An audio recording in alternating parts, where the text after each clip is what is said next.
The stars no longer felt safe. Across the cold darkness of the Trenari Empire's command vessel, glowing screens displayed strange moving images, humans dancing, laughing, crying, arguing, singing. Are they throwing colored powder at each other? Asked Commander Vel. Yes, sir, it's something called holy, a cultural ritual, the analyst replied. Vel tilted his scaled head, and that one, the screen showed a man talking to a camera while eating something painfully. Spicy! Then he screamed and laughed. That is called a YouTube challenge, the analyst said. They record themselves for fun. For fun? Vel blinked. That's not logical. Are they all mad? Unknown, replied the analyst. But their data network is vast. Billions of separate minds, emotions, everywhere. Vel grinned. This is perfect. Emotional, disorganized, primitive. They will be easy. He turned to the High Council screen. The humans are peculiar, but harmless. The council members agreed. Begin preliminary contact. Send Scout Unit 9 to Earth. The transmission ended. Scout Unit 9 never returned. 3 Earth rotations passed. No signals, no response. Vel frowned and ordered Scout Unit 12 to investigate. 12 elite soldiers, advanced cloaking, armed with antimatter rifles. They landed silently. In a forest region called Amazon Basin, everything was quiet. No cities, no resistance. Commander, the ground leader said, we found their ship. The wreckage was twisted metal, burned black, half-dash melted, no bodies, just helmets and torn uniforms. What could have done this? Asked a Trenari soldier, kneeling beside a crushed helmet. Suddenly leaves our USTLE. Red laser sights scanned the trees. Animals, one soldier asked. The commander raised a hand. Stay sharp. Then came the sound laughter. Soft, human, the soldiers. Froze infrared scans detected multiple heat signatures, moving, watching. Show yourselves, the Trinari shouted, but nothing came, just more laughter. They didn't know it yet, but the hunt had already begun. Commander Vel watched the live feed from orbit. Strange. Earth has no cloaked ships. How did they lose visual? No sign of weapons discharge either, said the analyst. Vel narrowed his eyes. Send in atmospheric drones, track them. Drones launched, entered Earth's skies, scanned the forest, and were shot down within minutes. No trace of who fired. Vel stood in silence. They are hiding something. Deploy full recon. I want answers. Back on Earth, the remaining soldiers moved cautiously through the jungle. One of them touched a vine. It exploded. Screams echoed. What was that? Booby trap, shouted the leader. Another soldier slipped on wet ground, fell into a pit lined with sharpened stakes. Who uses primitive traps in a post-fusion world? One asked, shaking. They do, the commander growled. Whoever they are. Night fell. Green glowing eyes appeared beyond the trees. Not animals, humans, wearing jungle paint, holding silent weapons. Why are they not attacking openly? Whispered a soldier. Because, came a voice behind them, you're not worth wasting bullets. The commander spun. Too late. A human stood there with a bow. Old weapon, wooden, but the arrow flew faster than light to his chest. The feed cut out. Vel slammed the screen. Impossible. Primitive life forms don't defeat trained Trinary units. The analyst trembled. Commander, they're not primitive. They're just not predictable. Vel glared at the growing list of missing teams. Then we learn, send. A diplomatic probe, a sleek diplomatic ship, entered Earth's atmosphere. It hovered above Washington, D.C., projecting peaceful messages. We come in peace. We wish to understand you. Humans gathered, looking up. A man in a suit stepped forward. Name's Ethan Grant. I'll speak for us. The probe scanned him. Just a civilian. No military rank. You are a leader. No, Ethan said with a grin. Just someone who fixes machines. You are a mechanic. I prefer the term engineer. We offer knowledge, technology, peace, the probe declared. Cool, Ethan said. You broke 2 of our satellites coming in. Who's paying for that? The probe paused. We apologize. Right, Ethan said. Next time, knock first. The probe tried to analyze his mind. All it found was sarcasm and coffee addiction. He waved. You want to understand humans? Come to dinner. The aliens accepted. Ethan brought them to a barbecue. They were introduced to spicy wings, chaotic music, and a game called Knoll. The alien recorder couldn't make sense of anything. The next day, their ship's systems were hacked, not by the government, not by the military, but by a 13-year-old girl from Nebraska. She left a note in the ship's system. Nice firewalls.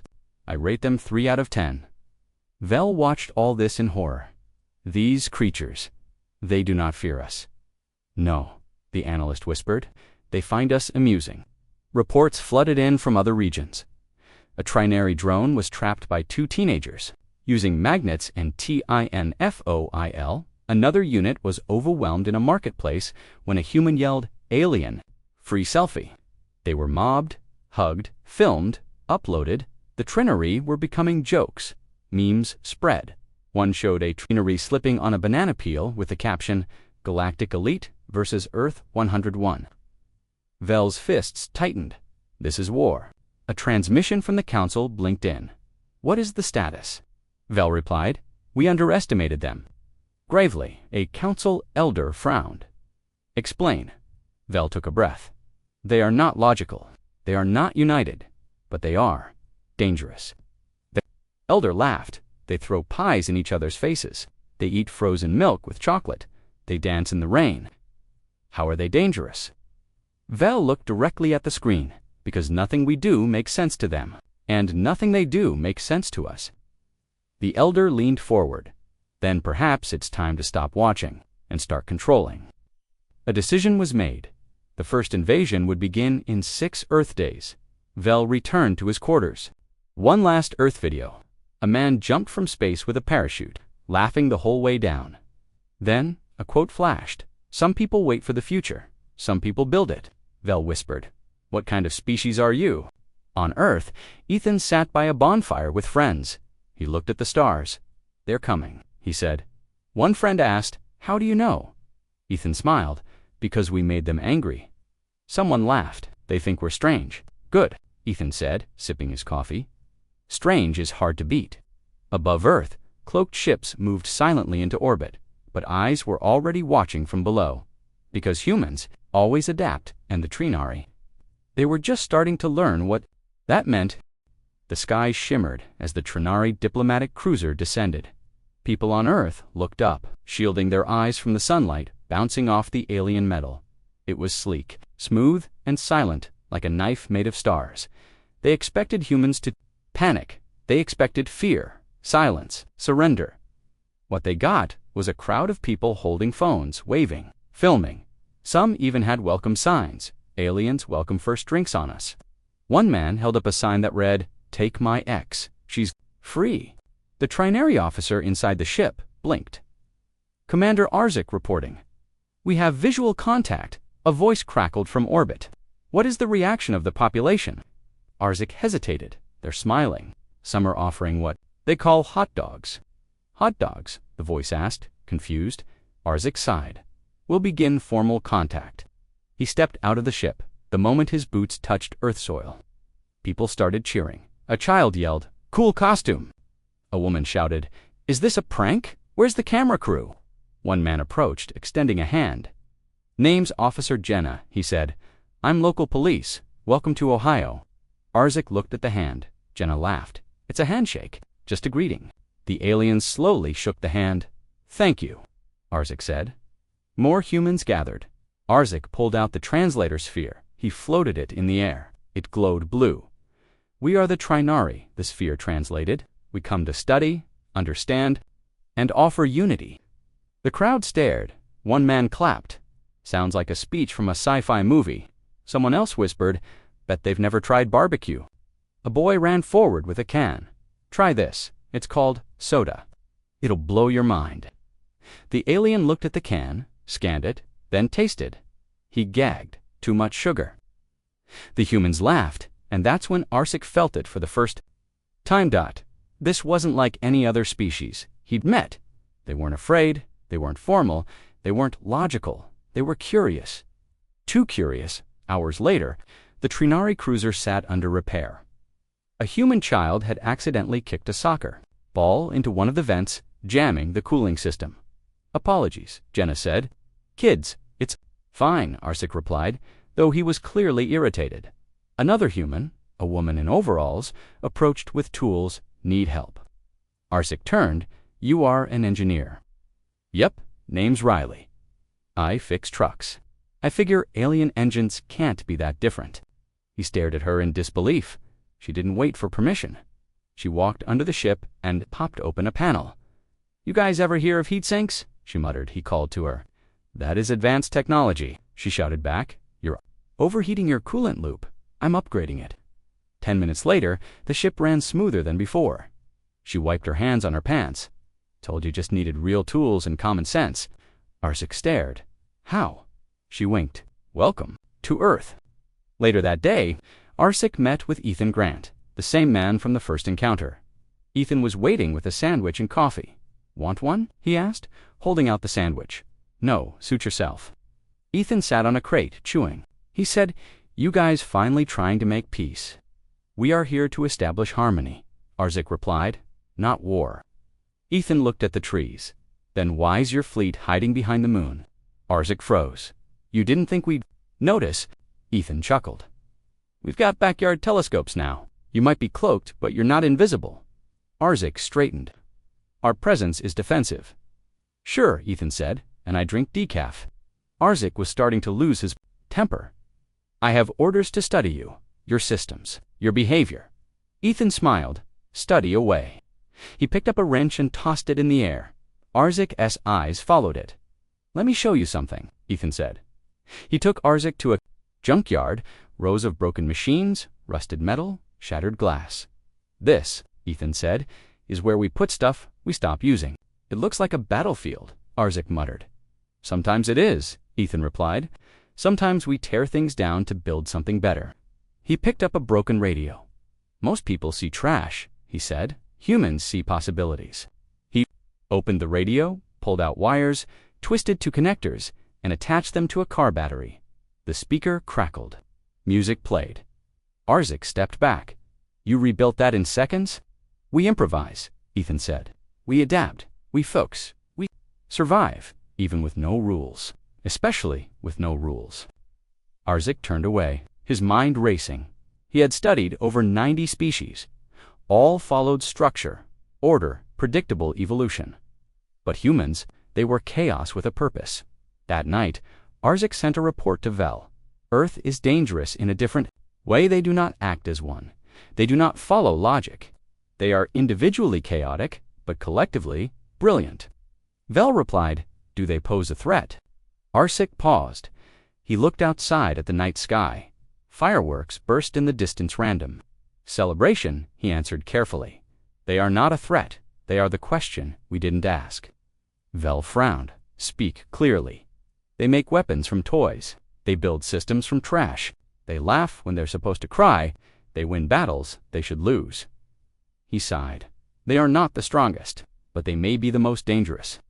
Vel ended the call. Arsik turned off his communicator and stepped outside. He found Riley again. She was sitting on top of the cruiser, watching the stars. "Why do you help us?"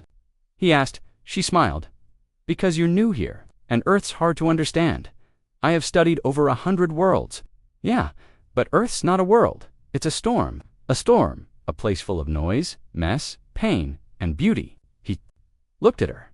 "Are all humans like you?" She shrugged. "Nope, we're all different.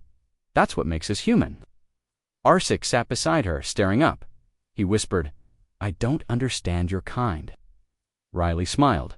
"That's okay," she said. "We don't either." Far above them, the Trinari fleet watched, listening, waiting, preparing. But they didn't understand what they were preparing for because Earth wasn't like other planets, and humans weren't like other species. They didn't wait for orders. They didn't fear the unknown. They ran toward it with a laugh, a plan, and a half-charged battery, and the galaxy would never be the same again. The Trinari research vessel floated quietly in orbit inside. Glowing data swirled across holographic panels. Dozens of alien minds studied Earth's transmissions, millions of hours of videos, speeches, arguments, music, and chaos. The lead scientist Yarek 7 stared at a screen showing humans crying over a movie. Why would they watch something designed to make them sad? He asked. No idea, replied Technician Vorn. They do it for fun. Fun, Yarek repeated. That's not rational. The next clip showed a man jumping into a frozen lake while others laughed and clapped. Is this punishment? No, said Vorn. He lost a bet. Yarek's eyes twitched. These creatures are illogical. He turned toward the senior analyst. Summarize your findings. The analyst stepped forward holding a data pad. Humans operate on emotions more than reason. They are capable of intense love, rage, grief, humor. They cry at imaginary stories, laugh at danger, and fight to protect strangers. Yarek frowned, and this chaos doesn't destroy them. The analyst hesitated. It makes them stronger. Paused. Explain. When they lose, they come back. When they're hurt, they heal and grow harder. Emotion doesn't break them, it drives them. He pointed at a screen showing a burning building. A firefighter ran into the flames. People screamed, but he didn't stop. He came out carrying a child, alive. Another clip showed a soldier crawling through mud to drag his injured friend to safety. Another showed a teacher giving a lesson in a bomb shelter. Yarek's mouth tightened. Who are these people? The analyst spoke softly. They're human. Far below, Arsik continued walking Earth's streets. Observing behavior, he passed a boy playing a violin on a corner. Coins dropped into his open case. The music was sad, but beautiful. Arsik watched the humans stop and listen. Some smiled, some cried. He asked a nearby human, "Why would music make you cry?" She replied, "Because it reminds us of what we lost." Then why listen to it? She looked at him. To remember we're still alive. Arsik walked away slowly. At the Trinary base, a commander prepared a test. Let's see how they fight, he said. They deployed 2 drones to a remote region. No warning. No announcement, just silent approach and sudden aggression. A small farming village was chosen. No official military, no defense systems. The drones arrived and fired into the air. Explosions cracked the sky. Humans ran screaming. But then, something strange happened. They stopped running. An old man picked up a shotgun from a barn. A teenage girl grabbed a slingshot. A mother shielded her child with her own body while shouting directions to neighbors. A farmer drove a tractor into one of the drones. Flipping it over, the second drone tried to escape. But a boy with a hunting rifle shot out its flight stabilizer. The drone spiraled into a field and exploded.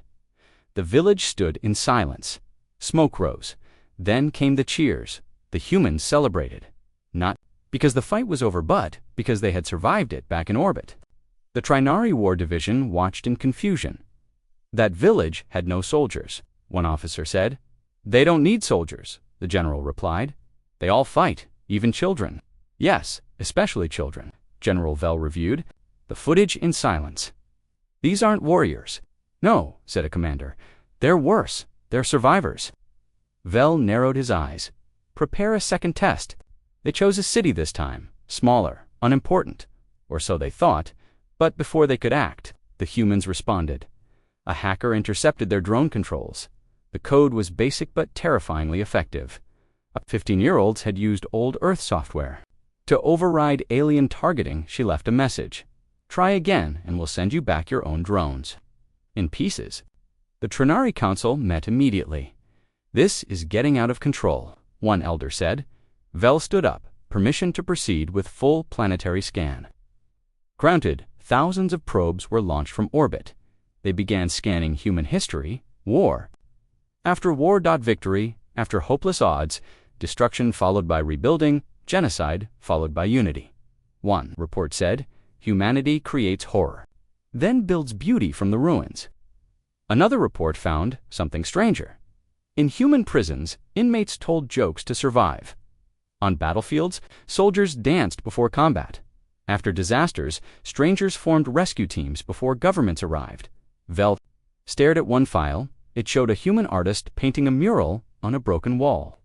While the war still raged around him, he whispered, "Why do they keep creating when everything is falling apart?" The answer came from Yarek 7, because that's who they are. Vell asked, "Can we defeat them?" Yarek hesitated. "If we destroy their weapons, they will build more. If we take their technology, they will invent new ones. If we erase their leaders, others will rise. Their strength doesn't come from systems, it comes from inside. Vel spoke coldly. Then we break them from the inside. They deployed a psychological weapon, a frequency that triggered fear. It worked on dozens of species before, made brave soldiers drop their weapons. But when the signal hit Earth, nothing happened at first, then laughter. A video surfaced of humans listening to the fear signal. While dancing, they called it the Alien Panic Remix. It went viral. Jarek stared at the footage. They turned our fear weapon into a joke. Yes, the analyst whispered. And now they're using it as ringtone. Vel slammed the screen. Enough, they are mocking us. Jarek stood calmly. No, Commander, they are absorbing us. Vel growled. I want a victory. Anything. Jarek sighed. Then you don't understand them at all. Vel shouted. They are unorganized, wild, stubborn. How can that be strength? Jarek walked to the screen and tapped it.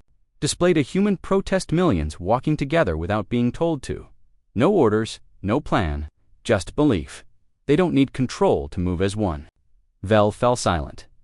Back on Earth, Arsik met Ethan again.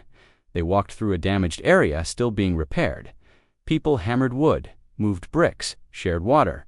No army, just neighbors. You came to study us, Ethan said, double quotes, yes. What have you learned? Arsik looked around. That humans are not logical. Ethan laughed. We're not, but you are. Something else. Ethan stopped. You tried to break us with fear? Yes. Ethan nodded. Didn't work, huh? We've used it. We've beaten it. We've lived through it. Arsik stared. Why don't you surrender? Or bow? Or even run? Ethan answered simply. Because we've already faced the worst. And we're still here. Far above, Vel looked at the stars. He whispered to himself. They should be extinct. They should have burned out. But instead, they became the fire. And he finally understood they weren't dealing with a species. They were dealing with something else entirely. A force, a storm. A question the galaxy had never asked and wasn't ready to answer. The Trinary Empire.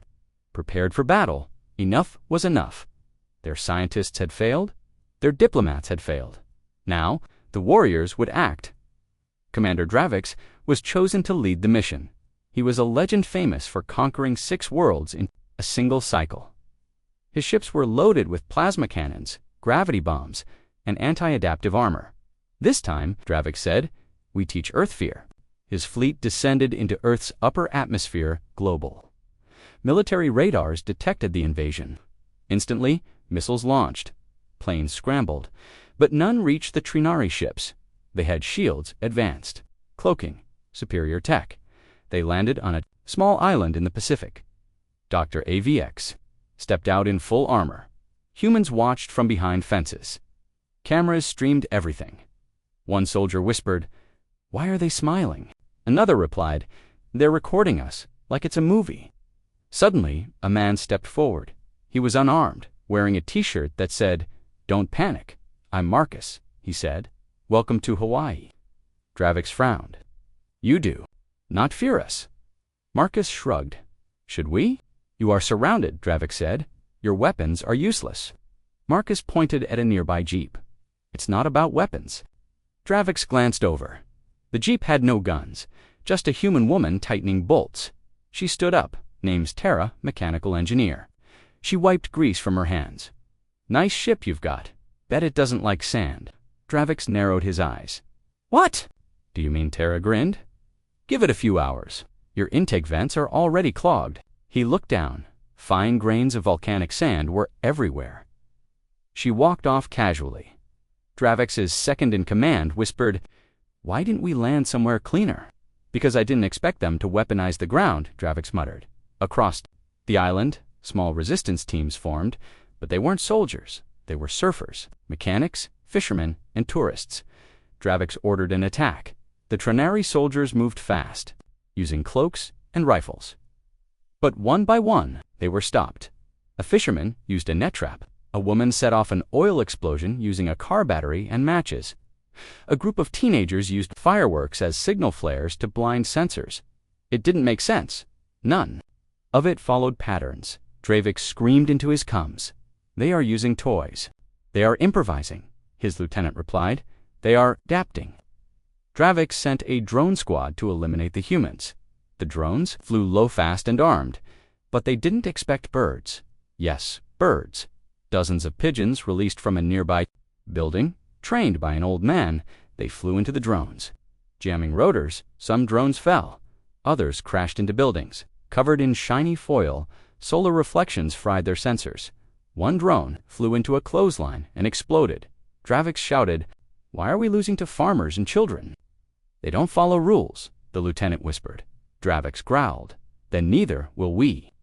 He activated a pulse bomb. It released a wave that shut down all electronics nearby. Lights died. Communications went silent. The humans were now blind. Dravik laughed. But then he heard music, live music from a guitar. Humans gathered around a campfire singing. One man yelled, "No power, no problem." A woman lit torches. Someone pulled out a hand-cranked radio. They danced. Dravik stared. In disbelief, they don't care. The lieutenant checked the scanner. They're having a party. Dravik clenched his fists. Why? The reply came from Marcus. He walked calmly into their camp. "You don't get it, do you?" he said. "We don't need tech to win. We don't need perfect plans. We just need each other." Dravik raised his plasma gun. Marcus didn't flinch. He smiled. "You think we're weak because we laugh, because we sing, because we argue. But we also remember, and when we fight wrong." Dravik fired. But before the beam hit, a metal panel shot out of the ground. A manhole cover, launched by compressed air, made by a teenager in a nearby sewer. The beam bounced back right into Dravik's supply crate. It exploded. Dravik flew backward, screaming. His armor caught fire. His helmet cracked. The humans didn't chase. They waited, watched, and laughed again the next morning. The Trinari fleet tried to regroup. They sent scouts to gather data, but Earth was awake now, in every city. Every town humans prepared, not like armies, but like families, each using what they had. A plumber turned a water pipe into a pressure cannon. A chef used cooking oil to create smoke bombs. A teenager hacked into Trinari scanners using a modified gaming console. No one gave them orders. They didn't need to because every human fought in their own way, and that made them impossible to predict. Dravik limped into his damaged command ship. He called orbit. "This invasion is failing," Vel's voice replied coldly. "You promised results." "I gave you reality," Dravik said. "They are not logical. They are not united, but they cannot be stopped. They fight like they breathe." Vel was silent for a long time. Then he asked, "Do you fear them?"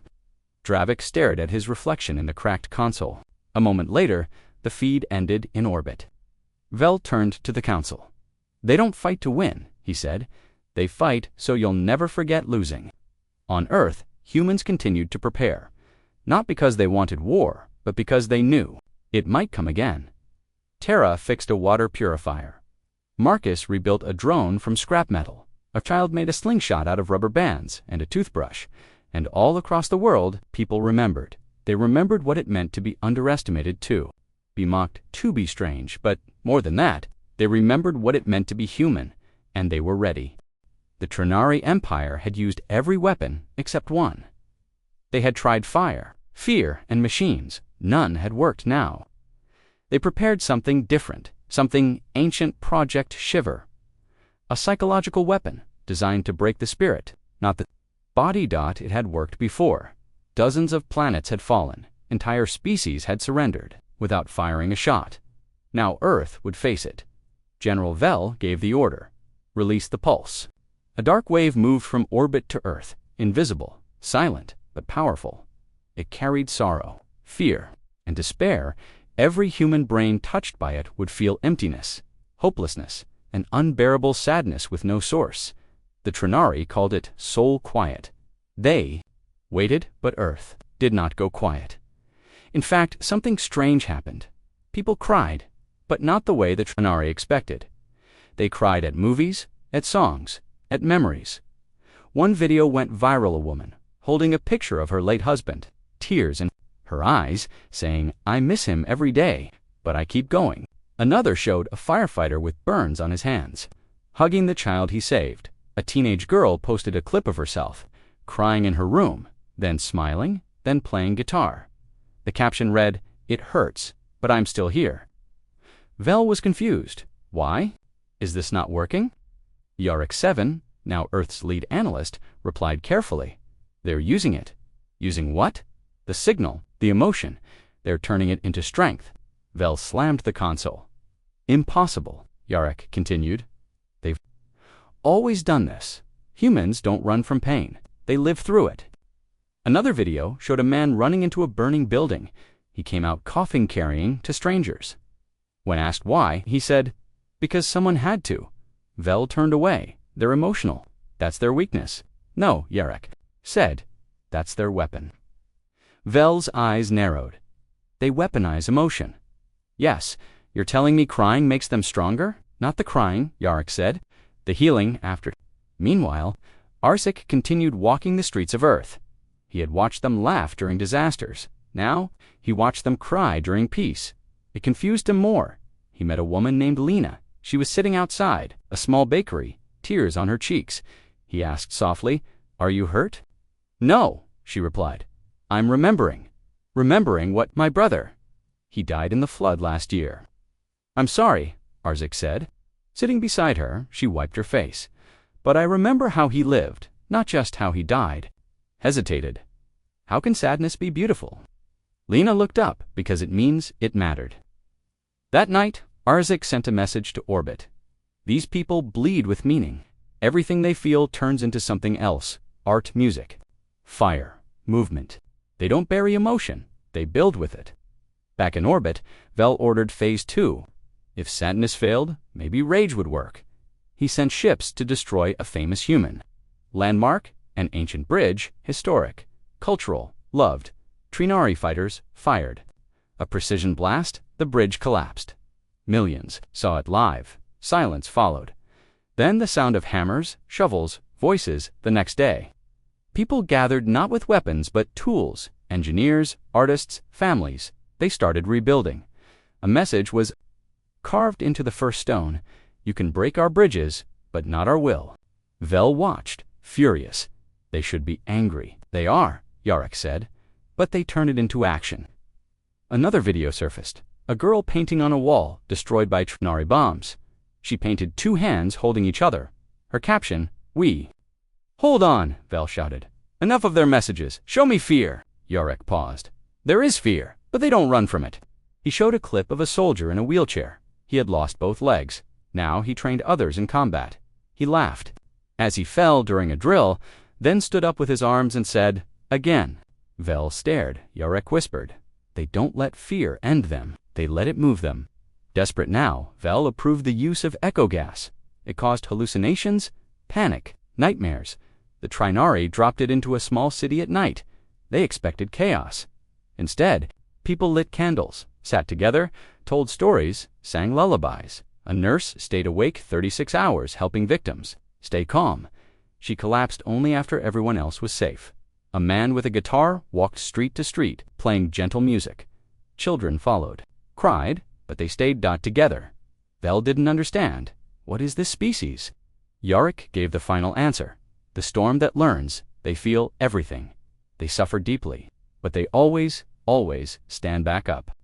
Vel turned to his generals. "I came here to conquer. I found something I can't explain." He left the room alone, back on Earth.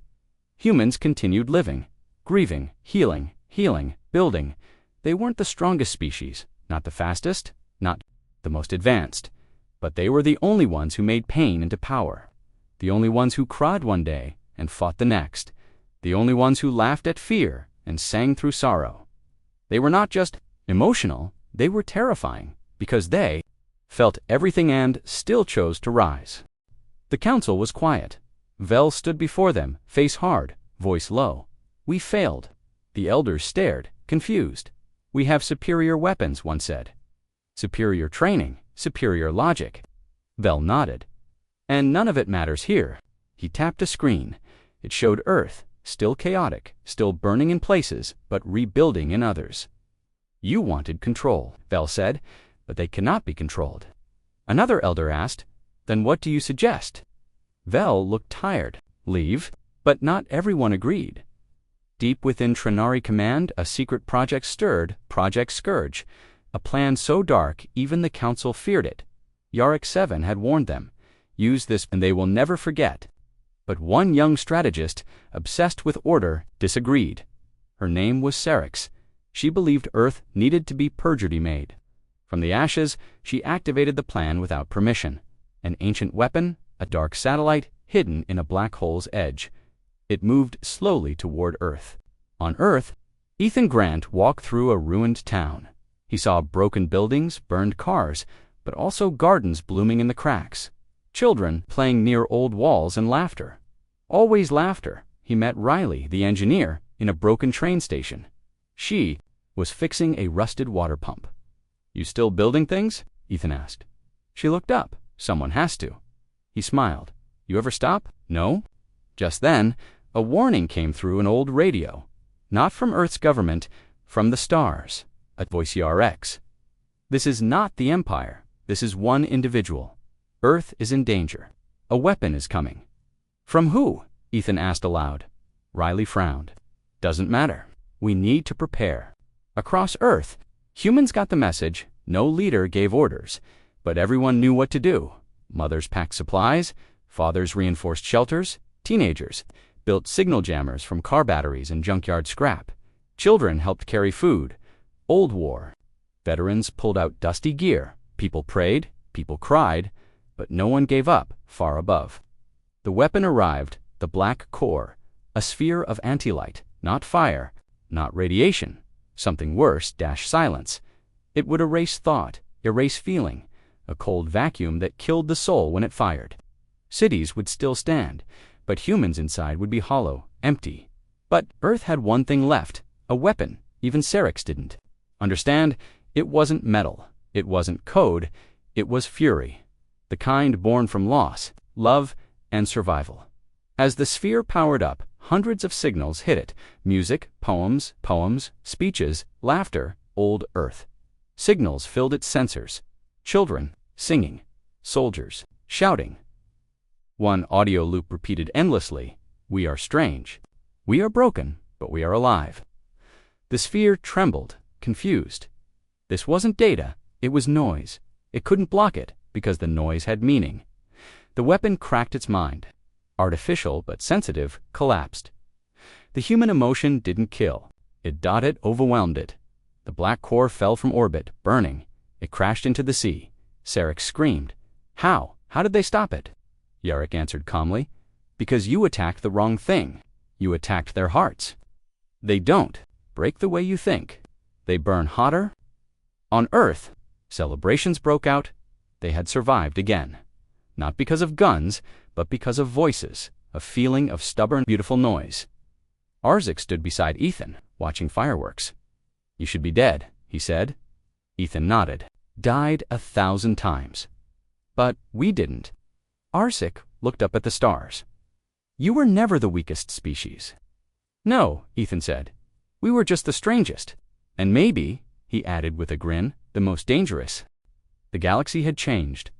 Across hundreds of star systems, whispers spread from ship to station, world to world, whispers of Earth dot of a planet that should have broken, but DIDN, single quotes TID of a people who cried, laughed, built, burned and always came back, stronger.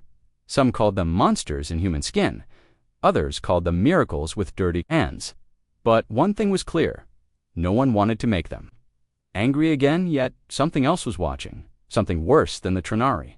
The Ezer, Ethich, an ancient, hidden species, silent, cold, not conquerors, but collectors. They watched the Trinari's failure. They observed Earth's madness, and they grew curious. One, Ezerethi Prime watched footage of humans dancing during a bombing raid. He tilted his long, glassy head. They defy logic. Another whispered, they turn pain into fuel. A third spoke, perhaps they are ready. Ready for what? Asked the first dot. The answer was simple. For the test, back on Earth, Life had not returned to normal because it never had.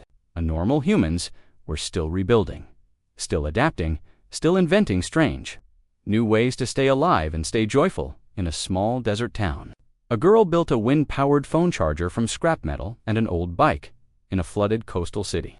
Neighbors used empty soda bottles to build floating gardens, and in the skies, humans launched their first prototype defense satellite. It was cobbled together from old parts, duct tape, and stubborn hope, but it worked. Mostly Ethan Grant sat in a garage-turned control room, staring at blinking lights. Riley walked in, grease on her face. You realize that satellite signal keeps interfering with every pizza place in the region, right? Ethan grinned. At least it's working. Barely, she muttered. They both looked at the map. Green lights for functioning zones, red ones for cities still under repair. Then one of the lights blinked yellow. An alert. Ethan tapped it. No ships, no signal, just cold. Riley frowned. Be another storm. Ethan didn't answer, because something felt wrong above Earth. Space shifted. It didn't shimmer. It didn't roar. It just bent, and a shape emerged. Not a ship, a structure. Long, dark dot, silent, not metal, not stone, something else. It hovered, just beyond human reach. It didn't attack. It didn't speak. It simply watched. The Azarethi had arrived. Riley stared at the footage. Is that? Ethan shook his head. No idea. Around the world, scientists tried to analyze it. It had no engine, no signature, no weight, no heat. It was there, but it wasn't. The object just existed. The UN called for calm. Religions called it an omen. Conspiracy forums exploded, and children, as always, drew pictures of it. Most showed it with one glowing eye and a question mark in its chest. Then it happened. People began to vanish. One at a time, no weapons, no struggle, just gone. A man walking to work disappeared mid-step.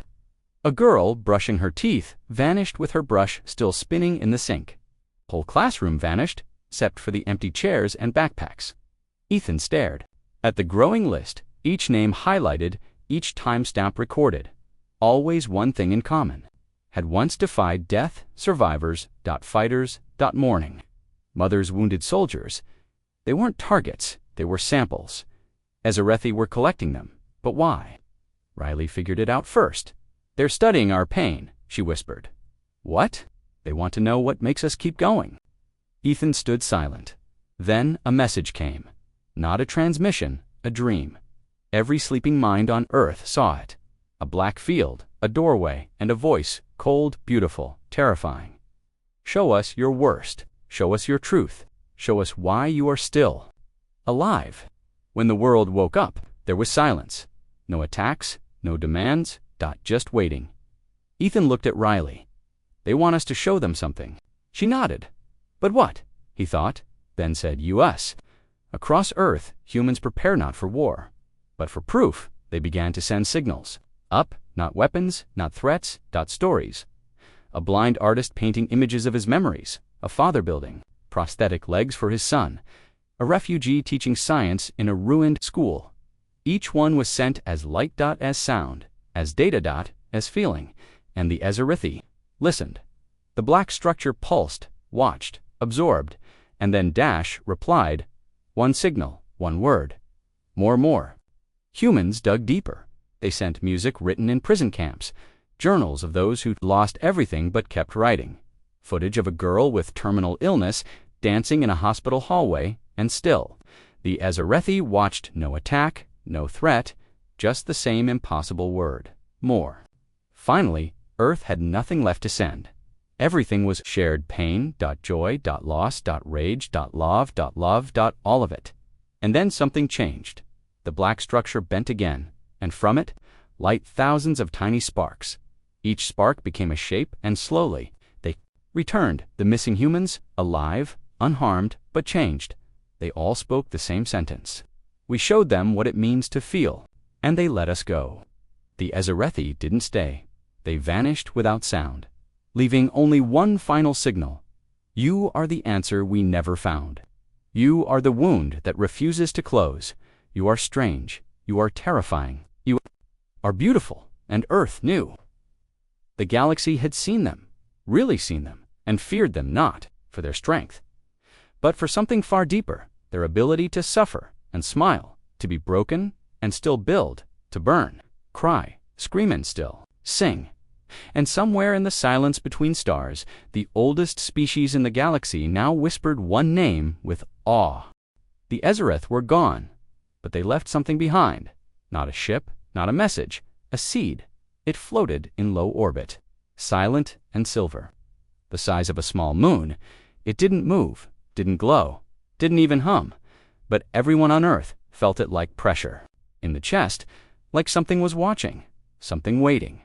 Ethan stood on a hill outside the city, eyes locked on the strange object in the sky. Beside him, Riley adjusted her goggles.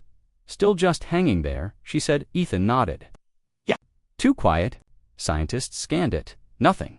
Militaries aimed weapons at it. Still nothing. Hackers tried to contact it. No response. It simply existed, and that scared Earth. More than anything, weeks passed. The world didn't sleep. Children had nightmares of silver eyes, dogs barked at empty skies. A pilot flying near the object swore he heard whispering in his mind. Then, on the 21st day, it opened not with sound, not with light, but with memory. Humans across the world collapsed at the same moment. Not all, only those who had once been close to death. Those who had come back, they saw flashes, war, floods, graves, lost, loss, but also hands reaching for theirs, voices screaming, "Don't you dare die." And in the sky, a message appeared, spoken in every language, written on every screen, carved into the dreams of those sleeping. You passed the test of feeling, now survive the test of forgetting. And then, the seed pulsed once dawn and wiped. Blinked. Ethan stared at a black screen. No signal, Riley said. Tapping buttons. Every server was dead. Phones blank, satellites silent, files erased, photos gone, videos gone, music messages, maps, memories, all of it. Wiped clean. People ran into streets, screaming, crying. What's happening? My family photos, my child's baby videos, my mother's voice recording. It was panic like Earth hadn't known in generations. Not because of violence, but because they had been erased. Not physically, but emotionally. Riley sat in the dust, hands shaking. My brother, I had recordings. I can't even remember his voice now. Ethan didn't answer. His hands were shaking too.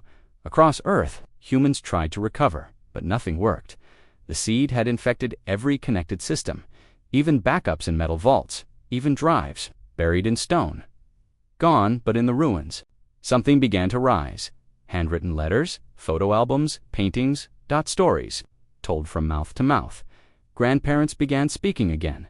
Parents sat with children, telling them who they were, what had been lost, what must not be forgotten. A child in Japan wrote his grandfather's war stories on paper.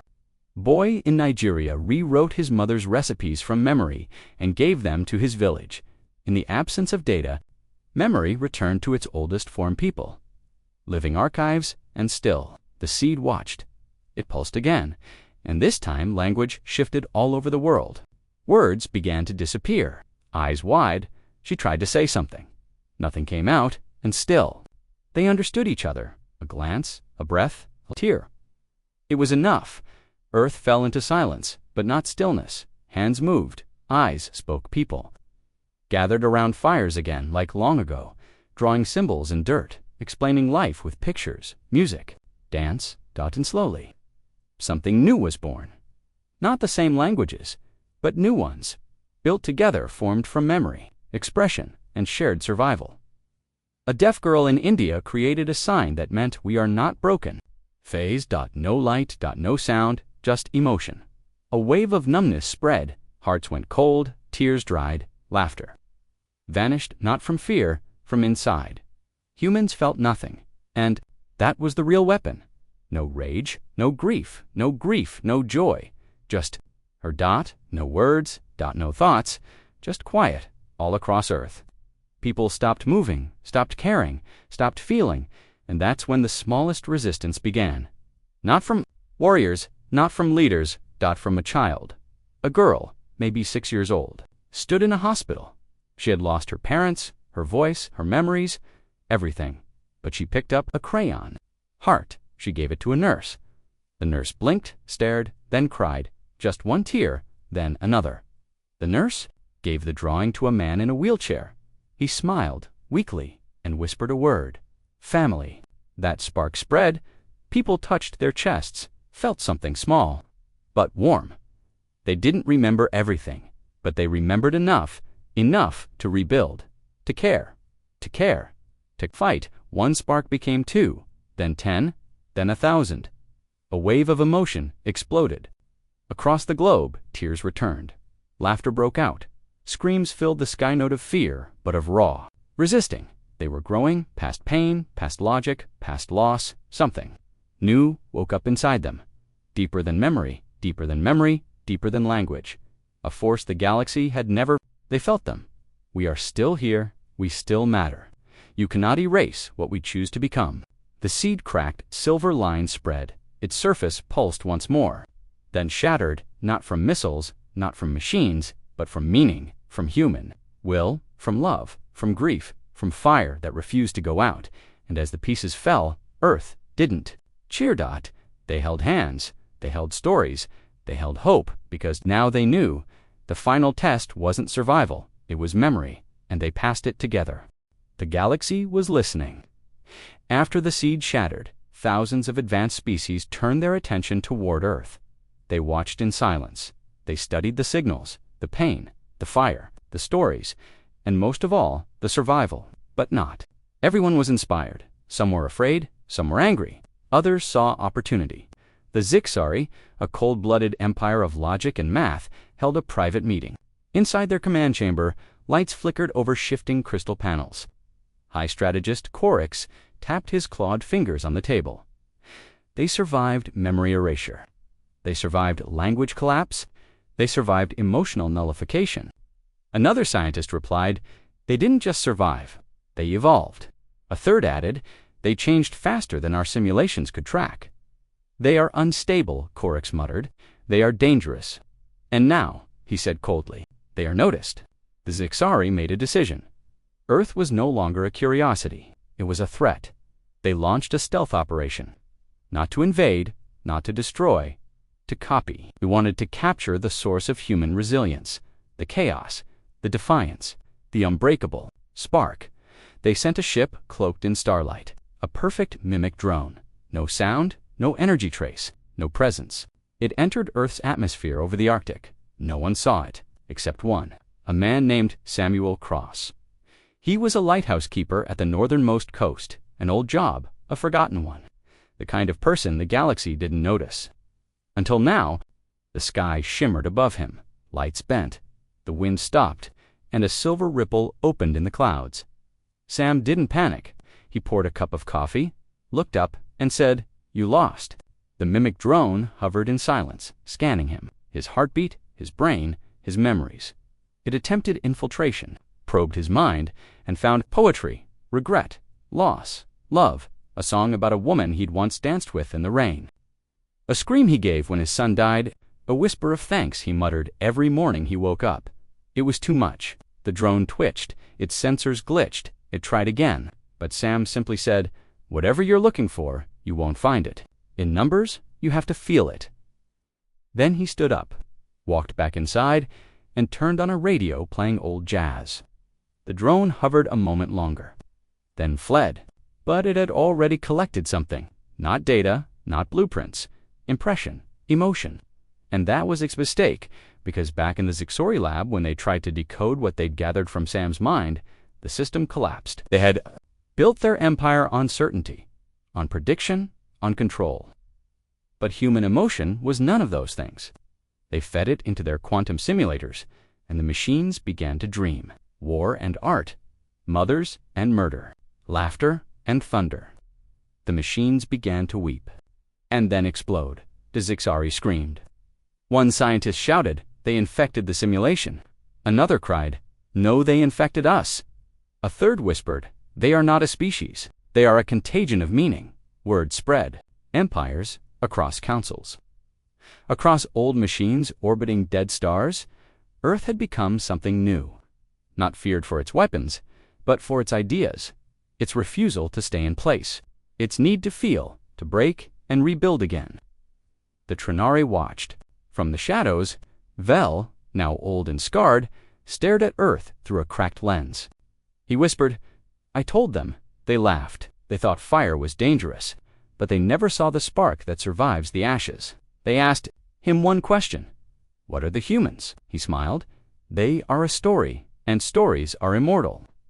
Earth didn't know about the chaos it had caused in the stars. They were too busy living, fixing pipes, teaching kids, making jokes, falling in love again. Ethan and Riley sat outside a rebuilt library. It had no computers, just shelves filled with handwritten books. "Still think they're coming?" Riley asked.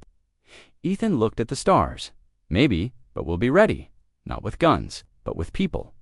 Riley nodded. She pointed at a boy nearby. He was drawing a comic about aliens crying. "When they heard music, that kid," she said, "might be our greatest weapon." Ethan laughed. "You think drawings scare them?" "No," she said, "but what those drawings do to their minds. That's the real fight." Elsewhere, a music teacher named Lu Chen composed a piece called Grief and Grit. It was played in over 60 countries within a week. No one shared it online. They performed it live, with violins, with pots and pans, with tears. Aliens intercepted the frequencies. They didn't understand the structure, only the feeling, and they shivered. One galactic archivist described it as a weapon that hits the soul before the brain. Clear now, Earth could not be deleted, not by fire, not by silence, not by science, because Earth didn't exist in systems. It existed in stories, and stories don't die, not really. And now, the galaxy knew. The galaxy had a new rule now. Don't provoke Earth. Whispers of that strange blue planet traveled from trade hubs to war zones, from scholars to smugglers, not because of its strength, not because of its size, but because Earth did what no species had ever done. They changed the rules of survival. And they did it, with feelings, with memories, with music. But not everyone was afraid. Some wanted to test the edge to poke the fire, and one day, a signal came, not a threat, not a warning, a challenge. It came from the Voidborn Collective, a species so ancient their bodies were gone. Only minds remained, stored in black data orbs floating in timeless space. They had no pain, no love, no grief, only calculation. They had studied Earth from a distance and decided one thing: they are still limited, we are not. The Voidborn broadcasted across the stars. Earth must prove itself one last time, not in war, in understanding. We will ask one question. If they answer wrong, we erase them. The message hit Earth like a storm. Governments panicked, leaders scrambled. There were no weapons to aim, no defenses to raise. Just one question from an enemy that felt nothing. Ethan, Riley, and others were called to a secret gathering under a rebuilt observatory. The sky was quiet, but the pressure was unbearable. "They want an answer," Ethan said. "To what?" Riley asked. A screen blinked, then the voice came cold, hollow, impossible. "Define your purpose." Just 3 words, but they hit. Like thunder, scientists argued, poets wept. AI models failed. Everyone had their version: to survive, to learn, to grow, to love, but none felt complete. One man wrote a speech 300 pages long. It was deleted by lightning during a sudden storm. Another built a sculpture. It cracked in the wind. People all over Earth tried and failed. Then, something strange happened.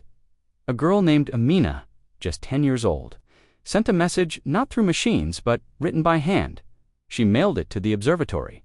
Inside the envelope, a single paper, 1 sentence: "Our purpose is to feel everything and keep going anyway."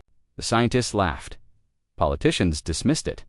But Ethan read it again, then again and again, and he whispered, "This is it." The message was broadcast into space. Simple, raw, real, and the Voidborn. Paused, for one long day. The stars held there. Breath, Then the sky above Earth turned red. A pulse of energy hit the moon. Everyone watched as letters formed on the surface. Not carved, not burned, just written in shadow: "You are no longer strange. You are not dangerous. You are one of us." Then the lights faded, the signal ended, and the galaxy changed forever. Not because Earth won a war, but because Earth told the truth. Humans danced in the streets, sang, laughed, held each other. They didn't become rulers, or gods, or monsters. They became the proof that feelings mattered, that imperfection was strength, that broken things could shine. A council of 12 galactic species met months later for the first time ever. Earth was given a seat, not in the center, not above others, but equal. Riley sat in that seat, wearing old jeans and a grease-stained shirt. She said one thing: "We don't want power. We just want to belong." And the others nodded, even the ones who couldn't feel, because they had seen it now. The girl who painted hope on bombed-out walls, the old man who sang to keep people alive, the soldiers who dropped guns to carry water, the teacher who rebuilt her school with bricks made of ashdod. The human story wasn't one of perfection. It was survival, with soul, with scars, and with strange, beautiful madness. Ethan walked through the city days later. It looked new, but still chaotic. People yelling, laughing, building, breaking, living. He saw a street performer dressed like an alien, dancing to human music. Tourists took photos, children laughed. A man beside Ethan said, "You think we'll ever be normal again?" Ethan smiled. "No, but that's the point." That night, the stars twinkled above Earth like they never had before. Not cold, not distant, but close, familiar, and somewhere far away. Another species picked up Earth's signals. They heard stories, songs, cries, and they shivered, not from fear, from recognition, and they whispered to themselves, "Maybe we can feel again too." Earth had changed, but so had the galaxy forever. The end asterisk.